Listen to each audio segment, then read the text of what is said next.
Strike by World Cafe Live employees, a stand against new management and advocacy for Philadelphia's music culture. In a vivid expression of discord, staff members at the University City Music Hub, World Cafe Live, left their posts on Wednesday evening.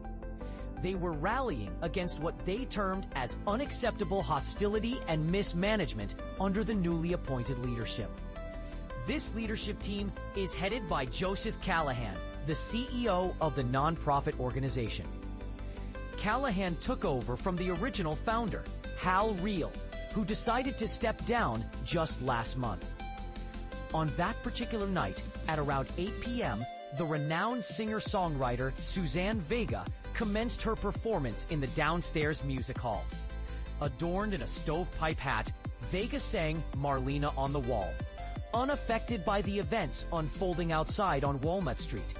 Here, approximately 18 individuals dressed in black, made up of servers, bartenders, box office managers, and guest service workers, picketed with signs proclaiming messages like "Respect Philly Music" and "Keep World Cafe Alive." They were also vocally demanding the removal of Joe Callahan, with chants echoing, "Hey, hey, ho, ho, Joe Callahan has got to go." The transition to Callahan's leadership coincided with a departure of several long-standing employees, notably Carrie Park, the general manager and chief operations officer for over 2 decades, departed, followed by booking agent Helen Smith earlier this week. Solidarity was further displayed as a jazz jam session, typically led by Philadelphia artist Orrin Evans, was canceled. The musicians chose not to perform in support of the striking workers.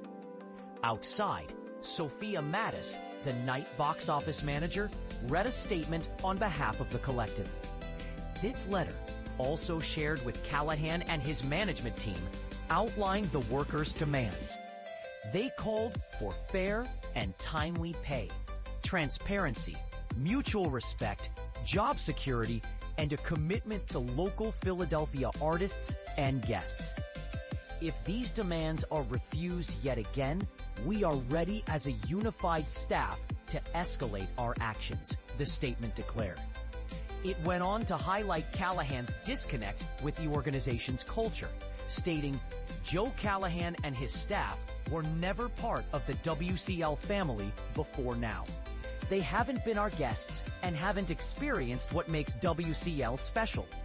It was also mentioned that Callahan had told staff that Philadelphia is nowhere in our mission statement, to which the staff responded, "We are Philly. We love Philly. We need Philly. We want to keep Philly independent." When contacted by the Inquirer, Callahan's spokesperson did not provide a comment on the statement before this story was published.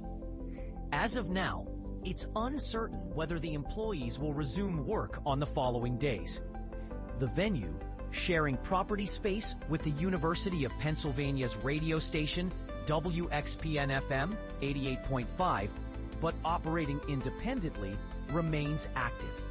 It has a busy schedule ahead, with performers like Sin Payne slated for Thursday at the Lounge and the Sun Ra Orchestra downstairs in the music hall. World Cafe Live had recently issued a press release titled "World Cafe Live Saved from Closure with New Leadership, Vision, and Funding Campaign Aimed to Transform Iconic Philadelphia Venue."